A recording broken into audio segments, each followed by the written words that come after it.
नमस्कार साथियों, ज्ञान एकेडमी में आपका स्वागत है। आज हम आरपीएफ एसआई के इस 100 मॉडल पेपर की जो सीरीज चल रही है अपनी, उसमें हम मॉडल पेपर नंबर 52 की बात करेंगे। तो दोस्तों, आप इस चैनल पर नए हो तो चैनल को सब्सक्राइब कीजिए और अपने ज़्यादा से ज़्यादा दोस्तों के साथ शेयर कीजिए ताकि उन्हें भी इन 100 मॉडल पेपरों का लाभ मिल सके। ठीक है दोस्तों, चलते हैं आज का हमारा पहला क्वेश्चन। देखिए पहला क्वेश्चन क्या कह रहा है, मोहम्मद गोरी कहाँ का शासक था? तो मोहम्मद गोरी कहाँ का शासक था दोस्तों? तो देखिए ऑप्शन ए है अफगानिस्तान, ऑप्शन बी है इराक, ऑप्शन सी है पर्सिया, ऑप्शन डी है तुर्की। तो दोस्तों मोहम्मद गोरी कहाँ का शासक था? तो इसका करेक्ट आंसर क्या होगा? जल्दी से कमेंट बॉक्स में अपना करेक्ट आंसर दीजिए। इसका करेक्ट आंसर क्या होगा? तो दोस्तों कहाँ का था मोहम्मद गोरी शासक? तो इसका करेक्ट आंसर क्या हो जाएगा? इसका correct answer option number A हो जाएगा। कहाँ का था दोस्तों? अफगानिस्तान का। दोस्तों मृत्यु कैसे हुई थी मोहम्मद गोरी की? तो मोहम्मद गोरी की मृत्यु, ध्यान रखिएगा, मोहम्मद गोरी की मृत्यु 1206 ईस्वी में। कब हुई थी? 1206 में। किसने की थी? खोखरों ने की थी। किसने की थी? खोखरों ने की थी। ये कौन सी जनजाति? ये पूर्व मध्य एशिया की एक जनजाति है दोस्तों। कैसी जनजाति है? पूर्व पूर्वी मध्य एशिया की एक जनजाति है। एक प्रकार की जाटों की जाति है दोस्तों। कैसी है? जाटों की जनजाति है। उन्होंने 1206 में मोहम्मद गोरी की मृत्यु कर दी थी दोस्तों। मोहम्मद गोरी की मृत्यु के बाद उत्तराधिकारी कौन बना? तो मोहम्मद गोरी की बेटी कौन बनी दोस्तों? मोहम्मद गोरी की बेटी कौन बनी थी उत्तराधिकारी? शासन किसने संभाला था उसके बाद? तो रजिया सुल्तान ने। किसने? रजिया सुल्तान ने दोस्तों, ध्यान रखिएगा, रजिया सुल्तान ने। ठीक है दोस्तों, किसने संभाला था? रजिया सुल्तान ने। क्यों रजिया सुल्तान क्यों बनी उनकी बेटी? क्योंकि मोहम्मद गोरी का कोई पुत्र नहीं था, इस वजह से मोहम्मद गोरी की मृत्यु के बाद शासन उनकी बेटी रजिया सुल्तान ने संभाला था। उत्तराधिकारी वो बनाई गई थी। ठीक है दोस्तों, इसी के साथ बढ़ते हैं अगले क्वेश्चन की ओर। अगला क्वेश्चन क्या कह रहा है दोस्तों? देखिए, निम्नलिखित में से कौन सा सबसे पुराना स्मारक है? तो दोस्तों इन चार ऑप्शन में से सबसे पुराना स्मारक पूछा है कि सबसे पुराना स्मारक कौन सा है। तो देखिए ऑप्शन ए है कुतुब मीनार, ऑप्शन बी है ताजमहल, ऑप्शन सी है अजंता गुफाएं, ऑप्शन डी है खजुराहो। तो दोस्तों इसका करेक्ट आंसर क्या होगा? अगर आपको आता है तो कमेंट बॉक्स में अपना आंसर दीजिए ताकि आपको अपनी तैयारी का पता चले कि आपकी तैयारी कितनी मजबूत है और आपके कितने क्वेश्चन सही हो रहे हैं वो भी आपको पता चल सके। तो दोस्तों क्वेश्चन नंबर 2 का आंसर क्या हो जाएगा? करेक्ट आंसर क्या होगा इसका?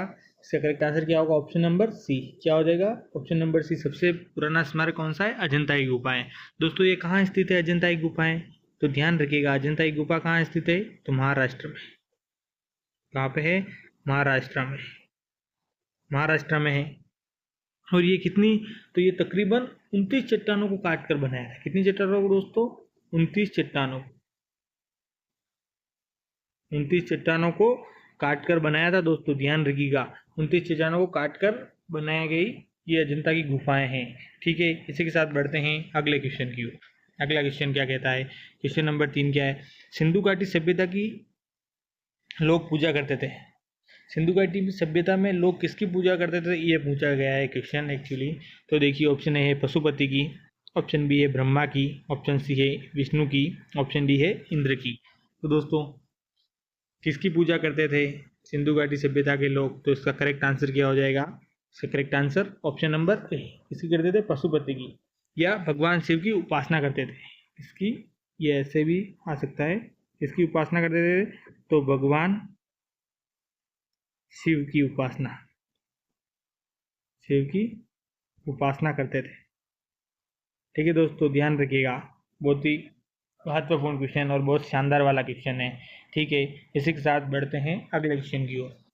अगला क्वेश्चन क्या कहता है? देखिए दोस्तों, सांची का स्तूप किसने बनवाया? बहुत शानदार क्वेश्चन है दोस्तों, सांची का स्तूप किसने बनवाया था? जल्दी से कमेंट बॉक्स में अपना आंसर दीजिए कि इसका करेक्ट आंसर क्या हो।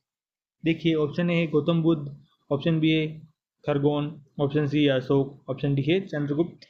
तो दोस्तों सांची का स्तूप किसने बनवाया था? तो इसका करेक्ट आंसर क्या होगा? जल्दी से जल्दी आंसर दीजिए दोस्तों, इसका करेक्ट आंसर क्या होगा? Option number C. क्या होगा दोस्तों? Option number C. क्या हो जाएगा? ऑप्शन नंबर सी इसका करेक्ट आंसर होगा, अशोक। दोस्तों अशोक ने कई स्तंभ बनवाए थे। कितने? कई स्तंभ बनवाए थे अशोक ने। लेकिन प्रसिद्ध अशोक स्तंभ के मुकुट जिसमें 4 शेर पीछे की ओर खड़े, जो भारत के राष्ट्रीय प्रतीक के रूप में अपनाया गया। किसके रूप में अपनाया गया था? भारत के राष्ट्रीय प्रतीक के रूप में। भारत के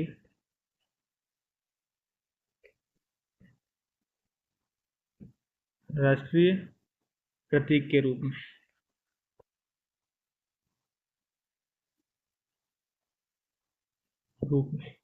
अपनाया था दोस्तों।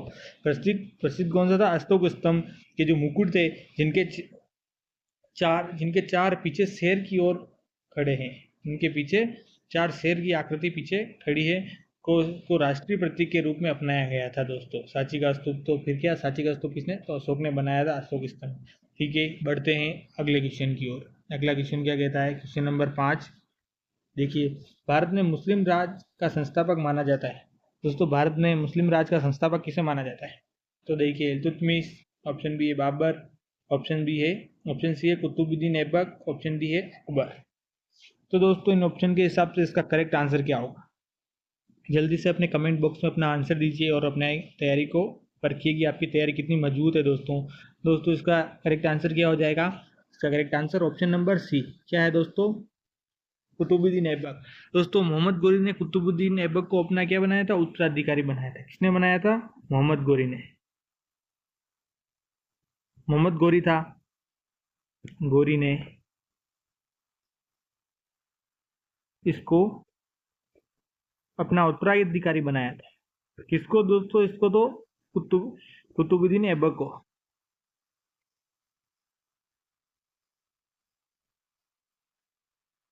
उत्तराधिकारी बनाया था दोस्तों, ध्यान रखिएगा, उत्तराधिकारी।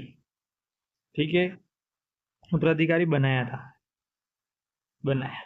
ठीक है दोस्तों, किसने बनाया? तो मोहम्मद गोरी ने कुतुबुद्दीन ऐबक को अपना उत्तराधिकारी बनाया। और दोस्तों, दिल्ली सल्तनत का संस्थापक कौन है? तो भी कुतुबुद्दीन ऐबक है। दिल्ली सल्तनत का संस्थापक कुतुबुद्दीन ऐबक। और गुलाम वंश का पहला सुल्तान था कुतुबुद्दीन ऐबक। गुलाम वंश का पहला सुल्तान भी यही था दोस्तों। ठीक है, इसी के साथ बढ़ते हैं अगले क्वेश्चन की ओर। अगला क्वेश्चन नंबर 6 क्या कह रहा है?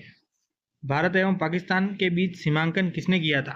तो दोस्तों, भारत एवं पाकिस्तान के बीच सीमांकन किसने किया था? तो ऑप्शन है महात्मा गांधी, ऑप्शन बी है sir Cyril Radcliffe, option C है लॉरेंस, ऑप्शन डी है इनमें से कोई नहीं। तो दोस्तों, इसका करेक्ट आंसर क्या होगा क्वेश्चन नंबर 6 का? भारत एवं पाकिस्तान के बीच सीमांकन किसने किया था? तो करेक्ट आंसर क्या होगा? सर रेडक्लिफ ने किया था। Option number B correct answer हो जाएगा दोस्तों। सर सिरिल रेडक्लिफ ने किया था। कब किया था दोस्तों? तो 1947 में। सीमांकन कब किया था दोस्तों? 1947 में किया था। ये डेट ध्यान रखिएगा, कब हुआ था रेडक्लिफ रेखा कब हुई थी? तो 1947 में। किसके द्वारा की गई ये? तो सर रेडक्लिफ या सर सिरिल रेडक्लिफ। पूरा नाम सर सिरिल रेडक्लिफ आ जाए और सर रेडक्लिफ आ जाए तो भी उस रेखा का नाम क्या था? रेडक्लिफ रेखा। नाम पूछ लेते क्या नाम था? रेडक्लिफ रेखा था। ये भी आप ध्यान रखिएगा। ठीक है दोस्तों, बढ़ते हैं अगले क्वेश्चन की ओर। अगला क्वेश्चन क्या कह रहा है? क्वेश्चन नंबर 7, वायु में ध्वनि का वेग लगभग कितना होता है दोस्तों? तो 332 मीटर पर सेकंड, ऑप्शन बी 166 मीटर पर सेकंड, ऑप्शन सी है 100 मीटर पर सेकंड, ऑप्शन डी है 330 मीटर पर सेकंड। तो दोस्तों, इसका करेक्ट आंसर क्या होगा? वायु में ध्वनि का वेग लगभग कितना होता है? तो करेक्ट आंसर क्या होगा? ऑप्शन नंबर डी 330 मीटर पर सेकंड होता है दोस्तों, मीटर पर सेकंड। ध्यान रखिएगा, बहुत शानदार क्वेश्चन है। इसी के साथ बढ़ते हैं अगले क्वेश्चन की ओर। क्वेश्चन नंबर अगला क्या है? Question number 8। क्वेश्चन नंबर 8 देखिए, पोलियो के टीके की खोज किसने की? दोस्तों, पोलियो के टीके की खोज किसने की थी? तो देखिए, ऑप्शन ए है जे थॉम्सन, ऑप्शन बी है जेड जॉनसन, ऑप्शन सी है John E Salk, option D है जॉन हैरिसन। तो दोस्तों, किसने की थी? करेक्ट आंसर क्या होगा? तो इसका करेक्ट आंसर क्या होगा? और ऑप्शन नंबर सी हो जाएगा जॉन ई साल्क। दोस्तों, पूरा नाम पूछ ले। जो पूरा नाम क्या है इनका? Jonas Edward Salk. Jonas Edward Salk नाम आ जाए, पूरा नाम पूछ ले। तो जोनास एडवर्ड साल्क इसका करेक्ट आंसर हो जाएगा। ठीक है दोस्तों। और दोस्तों ये पोलियो की टीके की खोज किसने की थी? तो जोनास एडवर्ड साल्क ने की थी। और दोस्तों ये क्या था? तो पोलियो की टीके का उपयोग किसमें किया जाता था? तो पोलियोमाइलाइटिस को रोकने के लिए किया जाता था। इसको दोस्तों, तो ये नाम बहुत बड़ा है। क्या नाम है? Poliomyelitis poliomyelitis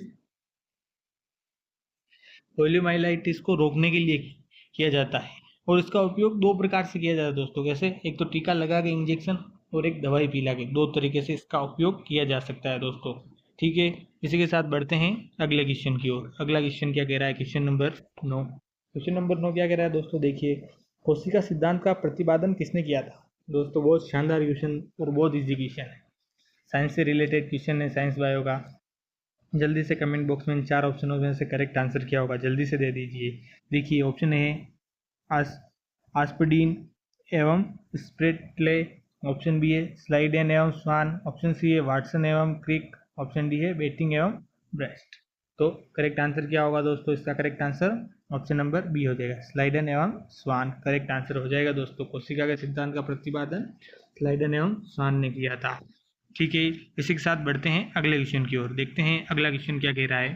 question number 10 polity का क्वेश्चन है। संविधान सभा के सम्मुख किसने संविधान की प्रस्तावना प्रस्तावित? तो दोस्तों संविधान की प्रस्तावना किसने प्रस्तावित की थी? तो देखिए, ऑप्शन ए है सुभाष चंद्र बोस, ऑप्शन बी है पंडित जवाहरलाल नेहरू, ऑप्शन सी है स्वामी सहजानंद, ऑप्शन डी है महात्मा गांधी। तो दोस्तों इसका करेक्ट आंसर क्या होगा क्वेश्चन नंबर 10 का? तो प्रस्तावना किसने प्रस्तावित किया था संविधान सभा में? तो इसका correct answer option number B हो जाएगा। क्या होगा दोस्तों? Option number B, Pandit Jawaharlal Nehru correct answer हो जाएगा दोस्तों। ठीक है, इसी के साथ बढ़ते हैं अगले क्वेश्चन की ओर। अगला क्वेश्चन क्या कह रहा है दोस्तों? Question number 11। भारत का सबसे ऊंची मूर्ति है, भारत की सबसे ऊंची मूर्ति कौन सी है दोस्तों? तो देखिए, option A Harmandir Sahib, option B है हम्पी, ऑप्शन सी है statue of unity, option D है गोमतेश्वर। तो दोस्तों भारत की सबसे ऊंची मूर्ति कौन सी है? तो करेक्ट आंसर क्या हो जाएगा? Option number C. क्या हो जाएगा दोस्तों? Option number C, statue of unity. दोस्तों स्टेचू ऑफ यूनिटी ये कहाँ पर है, और स्टेचू ऑफ यूनिटी किसकी मूर्ति है दोस्तों? तो किसकी है? सरदार वल्लभ भाई पटेल, सरदार पटेल की, सरदार वल्लभ भाई पटेल।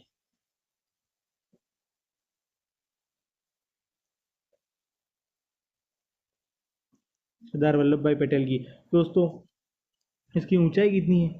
दोस्तों इसकी हाइट पूछ ले स्टेचू ऑफ यूनिटी की, तो कितनी? 182 मीटर, 182 मीटर है दोस्तों।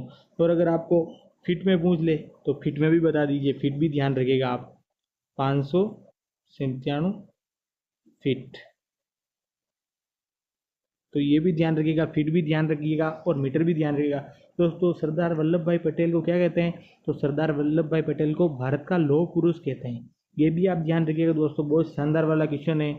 इस एक क्वेश्चन से कितने सारे क्वेश्चन बन रहे हैं आप सोच लीजिए, आप देख लीजिए। अगर आपको फीट में पूछ ले स्टेचू ऑफ यूनिटी की फीट में कितनी लंबाई है, या मीटर में पूछ ले या स्टेचू ऑफ यूनिटी किस महान की मूर्ति है, तो सरदार वल्लभ भाई पटेल की है। और सरदार वल्लभ भाई पटेल को क्या बोलते हैं भारत में? तो भारत का लौह पुरुष बोलते हैं। अब देखिए दोस्तों 4-5 क्वेश्चन आपके इसी क्वेश्चन से तैयार हो गए, तो आपके लिए बहुत महत्वपूर्ण क्वेश्चन है। इन 4-5 इतने डीप में आपको अगर एक क्वेश्चन आ जाता है तो आपको कितना फ़ायदा होगा। अगर आपको ये चीज़ नहीं पता है तो कॉपी पेन में आप ज़रूर लिखिए, कॉपी पेन लेके साथ में मॉडल पेपर कीजिए, ताकि आपको फ़ायदा मिल सके दोस्तों। इससे क्या होगा कि अगर आपको जो चीज़ नहीं आती है वो आप कॉपी और पेन लीजिए और साथ के साथ लिखते रहिए, जिससे आपको फ़ायदा मिले। साथ के साथ नहीं लिख सकते हैं तो आप वीडियो को रोक रोक के देख के या एक बार पूरा मॉडल पेपर देख के जो आपको नहीं आता है वो आप लिखिए, ताकि इससे क्या होगा आपकी तैयारी और भी मजबूत होगी। और कोई महत्वपूर्ण क्वेश्चन हो और इनमें से आपके एग्ज़ाम में मिलते हैं तो आपको कितना फ़ायदा होगा दोस्तों, ये आप सोच नहीं सकते हैं। तब आपको पता चलेगा कि 100 मॉडल पेपर की सीरीज़ आपके कितनी काम आई थी। ठीक है दोस्तों, इसी के साथ बढ़ते हैं अगले क्वेश्चन की ओर। अगला क्वेश्चन क्या कह रहा है दोस्तों? Question number 12। देखिए क्वेश्चन नंबर 12 क्या कह रहा है? भारत में सबसे अधिक कहाँ सौर ऊर्जा का उत्पादन होता है? तो दोस्तों भारत में सबसे अधिक सौर ऊर्जा का उत्पादन कहाँ होता है? तो देखिए ऑप्शन ए है राजस्थान, ऑप्शन बी है गुजरात, ऑप्शन सी है केरल, ऑप्शन डी है तमिलनाडु। तो दोस्तों करेक्ट आंसर क्या हो जाएगा इसका? अगर आपको आता है तो कमेंट बॉक्स के माध्यम से आप इसका ज़रूर आंसर दीजिए, बहुत ही इजी क्वेश्चन है। तो देखिए कहाँ पर ऊर्जा का उत्पादन होता है सौर ऊर्जा का? तो इसका correct answer option number A हो जाएगा। क्या होगा दोस्तों? ऑप्शन नंबर ए राजस्थान में। दोस्तों कितना होता है? तो ध्यान रखिएगा 17.8 गीगावाट। कितना दोस्तों? गीगावाट का उत्पादन होता है दोस्तों। कितना होता है दोस्तों? 17.8 गीगावाट। किसको बोलते हैं दोस्तों? 17.8 गीगावाट का उत्पादन होता है अपने राजस्थान में, सौर ऊर्जा का उत्पादन होता है। ठीक है, इसी के साथ बढ़ते हैं अगले क्वेश्चन की ओर। देखिए अगला क्वेश्चन क्या कह रहा है। Question number 13। क्वेश्चन नंबर 13 क्या कह रहा है दोस्तों? देखिए 30 विद्यार्थियों की एक कक्षा में कमलेश का स्थान दाएं से 10वां है और विकेश का स्थान बाएं से 15वां है, तो दोनों के बीच कितने छात्र हैं? तो दोस्तों दोनों के बीच कितने छात्र हैं? एक कक्षा में कितने? 30 छात्र हैं। तो दोस्तों अगर अपन पहले अगर ऐसा करते हैं दाएं प्लस बाएं को जोड़ लेते हैं, तो कमलेश प्लस विकेश के स्थान को जोड़ लेते हैं, तो कमलेश का स्थान कितने नंबर पर है? दाएं से 10वें पर, और विकेश का बाएं पर। कितना हो रहा है ये टोटल? 10 प्लस 15 कितने होंगे दोस्तों? 25। तो ये 25 लिख दिए। अब देखिए अपने पास कुल कक्षा में कुल विद्यार्थी कितने हैं? कुल विद्यार्थी कितने हैं अपने पास? हाँ दोस्तों, कुल विद्यार्थी कितने हैं? तो करेक्ट आंसर क्या होगा? अपना आंसर आ भी गया। कुल कितने हैं? 30 विद्यार्थी। और आगे और पीछे अंतर कितना है ये इनका? 25। तो दोनों के बीच कितने छात्र बैठेंगे? ये 5। और 5 कौन से ऑप्शन नंबर में है? ऑप्शन नंबर बी में। तो इसका correct answer option number B हो जाएगा। कितना आसान क्वेश्चन था और बहुत इजी क्वेश्चन था। आप आगे से 10, बाएं से पीछे से 15 कर पूरा के कितना सोच के दिमाग खराब कर देते और कितना इजी क्वेश्चन था, आप सोच भी नहीं सकते हो। ठीक है, इसी के साथ बढ़ते हैं अगले क्वेश्चन की ओर। अगला question, question number 14। Question number 14 देखिए, यदि किसी सांकेतिक भाषा में GALAXY का कोड TOZCB लिखा जाता है, उसी कूट भाषा में ORBIT ऑर्बिट को क्या लिखा जाएगा? तो देखिए दोस्तों अब अपने को क्या करना है, बहुत आसान क्वेश्चन है पर देखने में थोड़ा टफ भी है। देखिए कैसे करते हैं इसको, अपन इसमें दिमाग लगाते हैं। पहले लिखते हैं GALXY लिख देते हैं। ठीक है, गैलेक्सी लिख दिया। अब देखिए उसके बाद इससे क्या बन रहा है, कोड क्या बन रहा है अपने?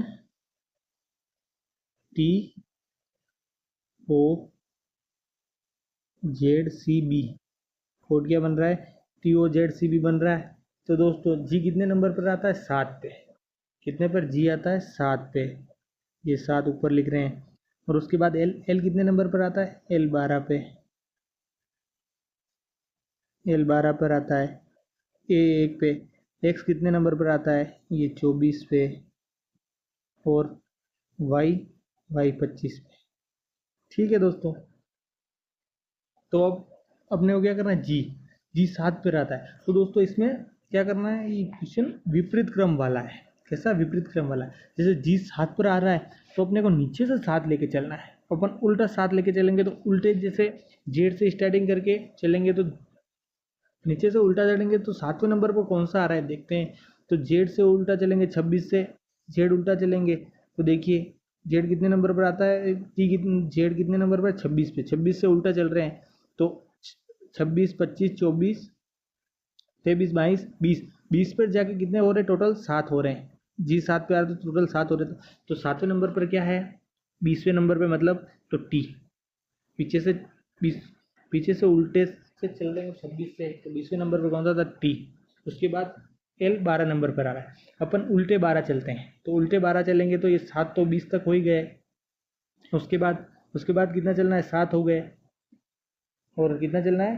5 और चलना है। तो कितना चलेंगे? 1, 2, 3, 4, 5। 5वें उल्टे फिर 15वें नंबर पर कौन सा आता है? ओ ये हो गया।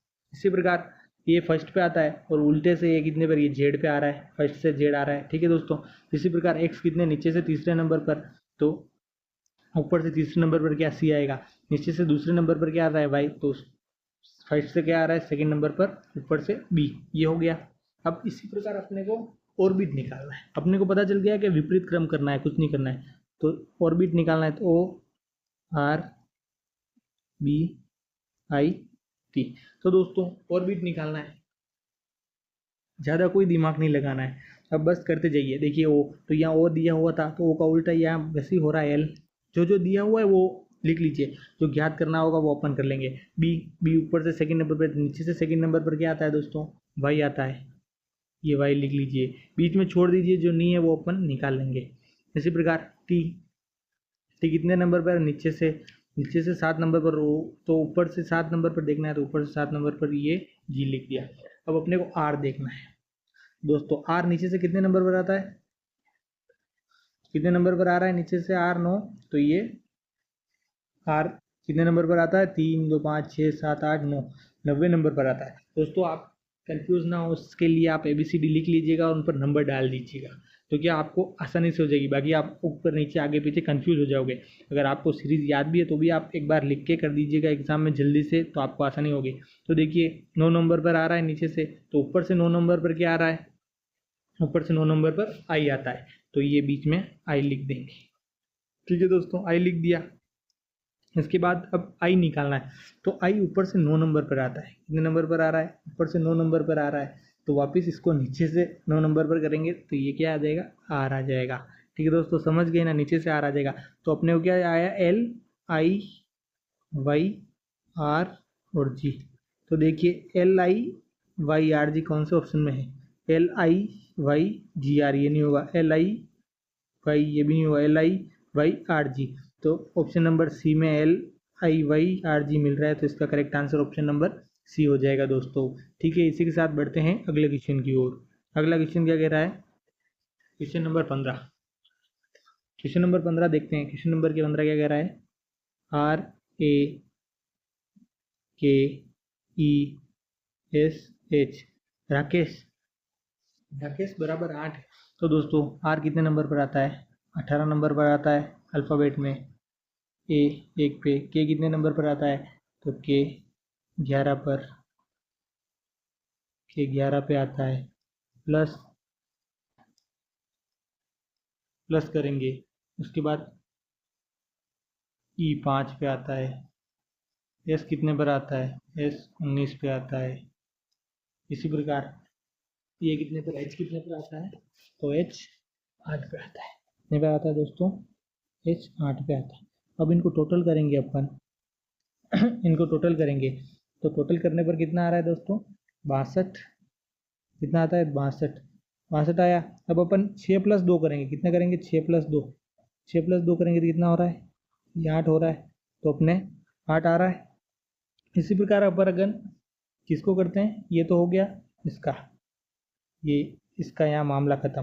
अब क्या करना है, M A N I S H A, Manisha का करना है दोस्तों। तो एम कितने नंबर पर आता है, देखिए एम 13 नंबर पर, प्लस ए 1 नंबर पर, एन, एन कितने नंबर पर आता है दोस्तों, तो एन आता है 14 पर। इसी प्रकार आई कितने नंबर पर आता है, 9 पे, फिर आई के बाद एस 19 पे, एच 8 पे, और फिर ये कितने पर, ए 1 पे। टोटल कितना हो रहा है, 65। टोटल कितना होता है दोस्तों, अगर इनको जोड़ोगे तो टोटल जोड़ने पर कितना आता है, 65। अगर अपन 65 हो रहे हैं, तो यह ऊपर बता रहा हूँ दोस्तों, यहाँ ऊपर कर रहा हूँ, देख लीजिए 65, तो 6 + 5 करेंगे, 6 + 5 करेंगे तो कितना आता है, 11 आ रहे हैं। अब देखिए दोस्तों, ऑप्शन में 11 तो नहीं है, कोई ऑप्शन में 11 नहीं हो रहे, तो अब अपन इसको वापस और आगे सोल्व कर सकते हैं। तो 11 को 1 + 1 कर सकते हैं, 11 को 1 + 1 करेंगे तो कितना आएगा, ये 2, और 2 अपने ऑप्शन नंबर ए में ही है, तो इसका correct answer option number A correct हो जाएगा। ठीक है दोस्तों, इसी के साथ बढ़ते हैं अगले क्वेश्चन की ओर। अगला question, question number 16। Question number 16 क्या कह रहा है, ए बी के दक्षिण में तथा सी बी के पूर्व में है और डी सी के दक्षिण में बराबर दूरी पर है, तो बी के दक्षिण पूर्व में कौन है। देखिए दोस्तों क्या कह रहा है, ये बी के दक्षिण में है।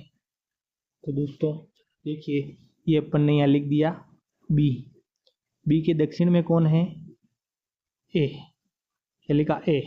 तथा सी बी के पूर्व में है, तो ये सी हो गया बी के पूर्व में। ठीक है दोस्तों, कैसे हुआ या देख लीजिए। ये उत्तर, ये दक्षिण, ये पश्चिम और ये पूर्व। तो इस प्रकार दोस्तों हो गया। अब देखिए वापस क्या किया है, डी सी के दक्षिण में है, तो डी सी के दक्षिण में, तो ये डी सी के दक्षिण में हो गया दोस्तों।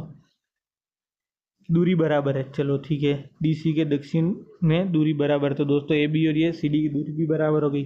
तो बी के दक्षिण पूर्व में कौन है? तो ये बी है, और बी के दक्षिण पूर्व में पूछा है, तो दक्षिण पूर्व में पूछा है दोस्तों बी के, तो बी के दक्षिण पूर्व में कौन होगा? डी होगा ना। तो बी के दक्षिण पूर्व में ये देखिए, बी के दक्षिण पूर्व में कौन होगा? डी। तो option number D correct answer हो जाएगा। इसका करेक्ट आंसर भी क्या होगा? ऑप्शन नंबर डी हो जाएगा। ठीक है, इसी के साथ बढ़ते हैं अगले क्वेश्चन की ओर। अगला क्वेश्चन क्या कह रहा है देखते हैं। तो दोस्तों देखिए अगला क्वेश्चन, क्वेश्चन नंबर 17 क्या कह रहा है। एक पाठशाला में 180 लड़के हैं, जिनमें से 5% अनुपस्थित है, तो उपस्थित लड़कों की संख्या, उपस्थित लड़कों की संख्या बतानी है दोस्तों। तो देखिए, माना एक कक्षा में कितने 100% छात्र, 100% छात्र मान लिए, उसमें से कितने अनुपस्थित है? 5%। तो उपस्थित कितने हुए? 95% उपस्थित हुए। तो दोस्तों अब देखिए, उपस्थित लड़कों की संख्या ज्ञात करनी है, यहाँ उपस्थित लड़कों की संख्या ज्ञात करनी है। तो उपस्थित लड़कों की संख्या, उपस्थित लड़कों की संख्या देखिए, तो देखिए लड़के कितने हैं? 180 इंटू प्रतिशत में कितने लड़के हैं उपस्थित है? 95। प्रतिशत जाएंगे बटा ये 100, एक जीरो से एक जीरो गया दोस्तों। 18 इंटू 95 बटा 10 करेंगे तो कितना आएगा? 171।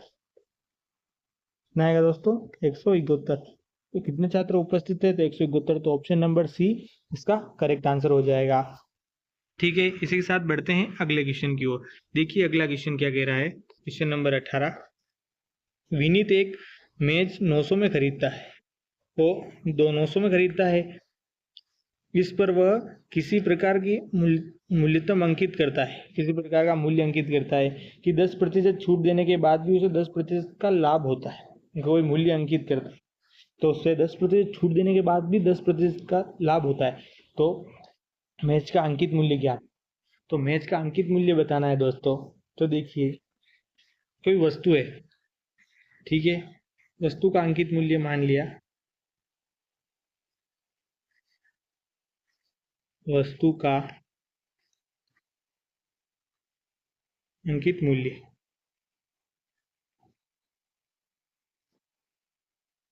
बराबर, देखिए 900 अंकित मूल्य। ठीक है दोस्तों, अब देखिए उसको कितने प्रतिशत का लाभ हो रहा है, तो 10% का, तो 110, 100 में से 10% बटा 100, और उसको हानि कितने की हुई, तो ये अपन 100 बटा 90, 10% की छूट दी उसने, तो अपन ने नीचे लिख दी छूट कितने की, 10, तो 90। ठीक है दोस्तों, अब इसको सोल्व कर देंगे, तो ये 2 जीरो से 2 जीरो गए, ये 1 जीरो से 1 जीरो। अब इसको सोल्व करेंगे, तो इसको सोल्व करने पर कितना आएगा दोस्तों? 1100। तो मैच का अंकित मूल्य कितना था दोस्तों? 1100 रुपये अंकित मूल्य था। तो ऑप्शन नंबर ये इसका करेक्ट आंसर हो जाएगा दोस्तों। ठीक है, इसी के साथ बढ़ते हैं अगले क्वेश्चन की ओर। अगला क्वेश्चन, क्वेश्चन नंबर 19 क्या कह रहा है, कोई राशि क्या है जिस पर 5.5% वार्षिक ब्याज की दर से 4 वर्षों में मिश्र धन 6,954 रुपये हो जाता है। तो दोस्तों, तो वो राशि ज्ञात करनी है, तो वो राशि कौन सी? मूलधन ज्ञात करना है। क्या ज्ञात करना है दोस्तों अपने को? मूलधन। मूलधन ज्ञात करना है, तो मूलधन देखिए, मिश्र धन कितना दिया है, तो 6,954 इंटू अपन करेंगे 100 बटा 100 प्लस का समय कितना है 4 इंटू मिश्र धन 5.5, और अपन ने प्रतिशत हटाया था वो ऊपर इंटू ये 100 लगा दिए दोस्तों। 100 कहाँ से आए, तो ऊपर ये प्रतिशत का जो चिन्ह था 5.5 वार्षिक बेटा 100 कर दिया। अब इसको सोल्व करेंगे, तो इसको सोल्व करेंगे तो देखिए 6,954 इंटू 100। पहले नीचे वाला सोल्व करेंगे तो नीचे का कितना आएगा 122 बराबर करेंगे दोस्तों, कितना आएगा, इसको सोल्व करोगे तो 5,700। तो दोस्तों मूलधन कितना आ जाएगा 5,700। तो ऑप्शन नंबर डी इसका करेक्ट आंसर हो जाएगा। ठीक है, इसी के साथ बढ़ते हैं अगले क्वेश्चन की ओर। दोस्तों अगला क्वेश्चन क्या कह रहा है, क्वेश्चन नंबर 20 देखिए। राम और श्याम, क्या कह रहा है, राम और श्याम की 3 पुत्रियां हैं, प्रत्येक पुत्री का एक भाई है, तो उसके परिवार में कुल सदस्य कितने हैं। दोस्तों बहुत आसान क्वेश्चन है, इसका आंसर मैं आपसे ही सुनना चाहूँगा। आपको 10 सेकंड का समय दे रहा हूँ, आप जल्दी से कमेंट बॉक्स में अपना इस क्वेश्चन का आंसर दीजिए और अपनी तैयारी को मजबूत कीजिए। बहुत इजी क्वेश्चन दोस्तों, अगर आप तैयारी कर रहे हैं, अगर सीरियस वाली तैयारी कर रहे हैं आपको सिलेक्शन वाली, तो ये क्वेश्चन तो आपको आना ही चाहिए दोस्तों। देखिए, चलिए आपको आता है तो ठीक, नहीं तो मैं बताता हूँ। देखिए राम और श्याम, तो अपन क्या करेंगे, राम प्लस श्याम,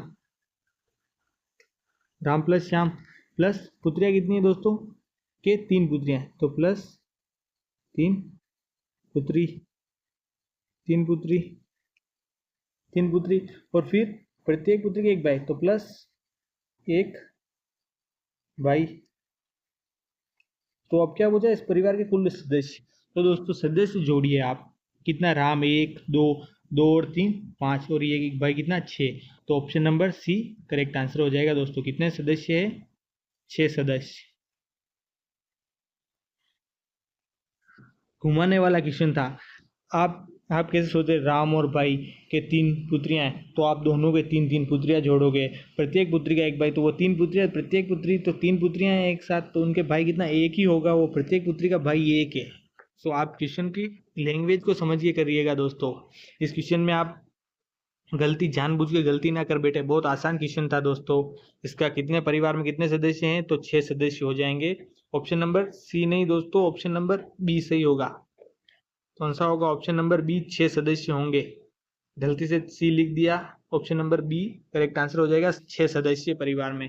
तो दोस्तों आज की आपको ये सीरीज़ कैसी लगी, अच्छी लगी हो तो कमेंट बॉक्स में ज़रूर बताइएगा, और अपने दोस्तों के साथ शेयर नहीं किया है तो उनके साथ भी शेयर कीजिए, ताकि आपके साथ उन्हें भी इन मॉडल पेपर का लाभ मिल सके। ठीक है दोस्तों, धन्यवाद, मिलते हैं अगले मॉडल पेपर में।